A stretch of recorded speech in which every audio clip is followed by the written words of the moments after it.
Hello, the internet. This is the second half of our second round of 32 for our Spring Insanity board game elimination bracket tournament. These were the 16 teams that had made it through the first round, the second half of the first round, and made it into the second round. We're going to go over these one at a time, and then I'll go over the publishers, how they did, the big publishers. The next round, the round of 16, is going to be done in 2 videos just because it takes us about a week and a half to do 8 games, and I want to try to speak these out once per week, and I've run out of my margin of error. So, and then the Elite 8 will be 1 video, and the championship will be 1 video. So that's how that's going to set up. So these top 8 games were the East Division. The bottom 8 games were the South Division.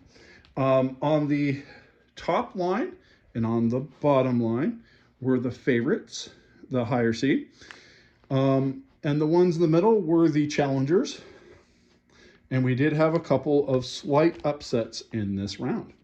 But keep watching, because next round we're definitely going to have at least one huge upset.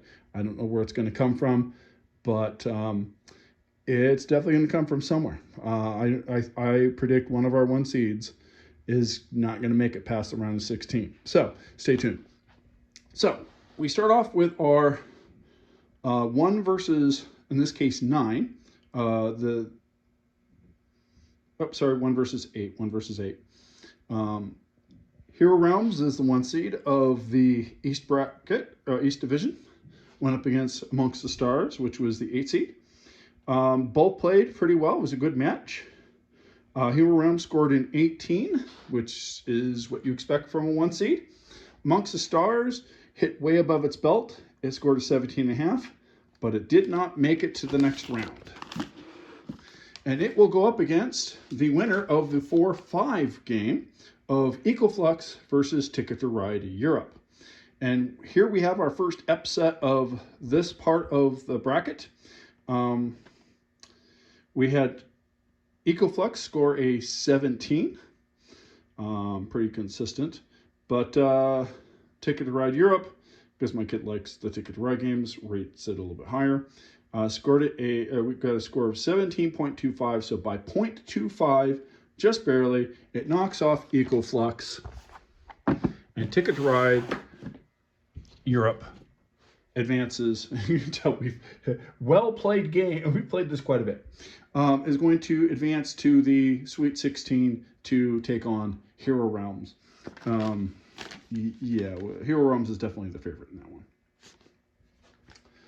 All right, and the bottom half of the East Division, we had the 3 seed Tourney versus Gargoyles, which was in the play-in game and advanced, taking out the 6 seed, replacing the 6 seed in that part of the bracket.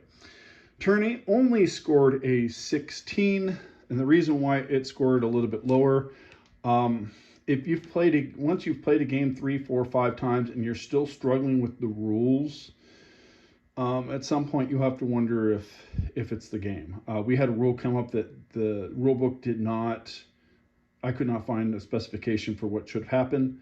So we had to make up a rule, and that's not a good sign. If you're not the one running the game, it's a great game, but if you're the one running the game, it gets tedious and annoying.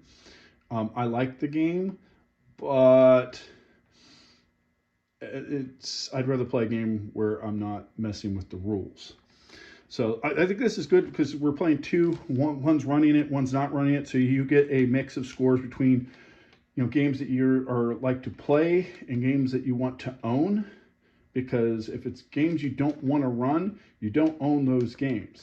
You just own the games that you want to run. And if it's a game you like but don't want to run, you play it at somebody else's house. And so that gives us a good mix of what's really the best and what's really the not. So this really gives a good way to do that.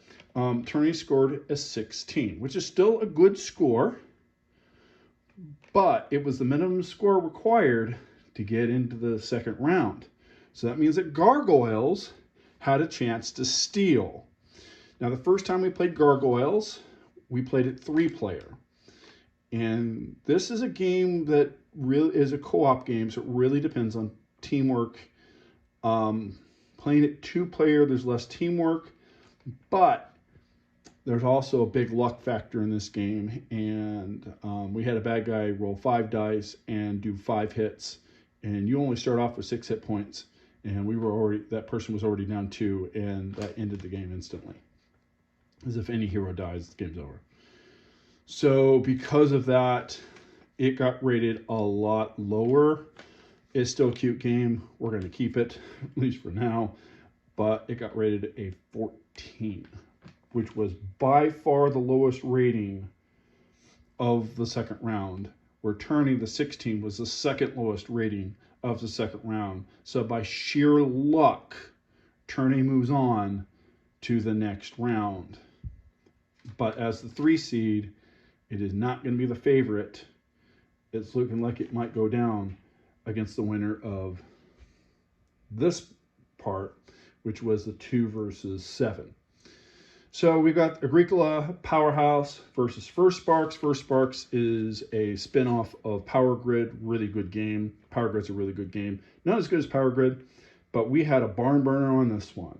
Agricola scored an 18, which is a great score, and you would think from that it would easily move on, but no. First Sparks, 17.75, almost gives an upset.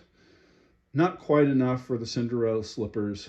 Agricola moves on to face Tourney in the round of 16. And that won't be a very good match. Agricola's going to crush Tourney unless Tourney does something amazing. All right, so that was the East Division. Now we move on to the South Division. We move on to my hand. Oh my goodness. I'm trying to move my camera. Yeah. I'm used to regular cameras, I guess. They are not phones. Okay. I am old. All right, so we have the 1 seed Penny Arcade. Very fun deck builder game by Cryptozoic. Taking on one of the more classic games, Pandemic. The co-op game. Always a fun game. Oh my goodness, this one, we lucked out. We almost got massively chained, and that would have ended the game instantly. But I was like, oh wait, no, we don't get chained, because my kid, his character had the special ability that, hey, nothing can be added here or adjacent to here. So none of that happens. Yay, we survived by the skin of our teeth. And the crazy thing is the chain was coming from the very first color that we cured. So that was a pretty epic game. Pandemic is always fun. And this one was actually pretty close, considering this was a 1 versus 9. Pandemic had the slight upset in the first round to make it to the second. Penny Arcade, it's normal 18.5. Pandemic, 17.6. So it will be a pretty decent seed next year, but it did not move on this year. All right, then we move on to our 4-5 game. We have the 4 seed Carciano versus the 5 seed Seven Wonders. Seven Wonders is a 3-player game, so we do have to get my wife to help us with this one. There is a way to play it 2-playered, but even the rule book says if you haven't played this game a lot, don't play 2-playered. So we don't. Maybe at some point we'll have to try that, but it's a good game 3-playered. It's better 4-playered, but I can't get my little one to play. So we had 17.25 for Carciano, and then 18.25 for Seven Wonders. So another upset of 5 versus 4. Both the 5s win today, knocking out the 4 seeds. It will go up against Penny Arcade in what might actually be a close matchup. Penny Arcade's still the favorite, but not by a lot. All right, so let's move on to the bottom half of the South Division. We have the 3 seed Ticket to Ride India versus the 6 seed Stocks and Bonds. And this was a pretty good matchup. It wasn't super close, but Stocks and Bonds is always a very fun game. Old 3M game. It scored a 17, but Ticket to Ride India took it. This is my favorite Ticket to Ride, to be honest, and it scored an 18. So it is moving on. All right, and if you're wondering, what does this represent? This represents a game called chess. No, we don't do checkers. But my kid loves chess. But he likes most of the board games better than chess. Chess is a game he likes, but it only scored a 16, which is probably about right for chess. And it went up against San Juan, which is the 2 seed. I think that's actually the best 2 seed of all the 2 seeds, and it scored an 18.5. We had a game where we both got libraries early on, and we tied. Now, you're like, isn't there a tiebreaker? There is. Most number of cards either in hand or underneath other cards, and we tied that one too. There's no second tiebreaker, so we just declared it a tie. But San Juan, very fun game. For those who haven't played it, if you play Puerto Rico, this is a streamlined version of Puerto Rico. It says Ravenburg, it's actually a Rio Grande game. And so it'll be moving on. Look out for the Elite Eight, though. If we have San Juan versus Penny Arcade, those two are very close. There could be an upset there. Looking on to the next round, probably not going to be any upsets from the East Division, but this matchup here, Ticket to Ride versus San Juan, may be a close one. So we may see a 3 beat a 2, and then maybe even go on to beat the 1 seed. So that's going to be a good matchup to keep an eye out for. So these two that's going to be a good matchup.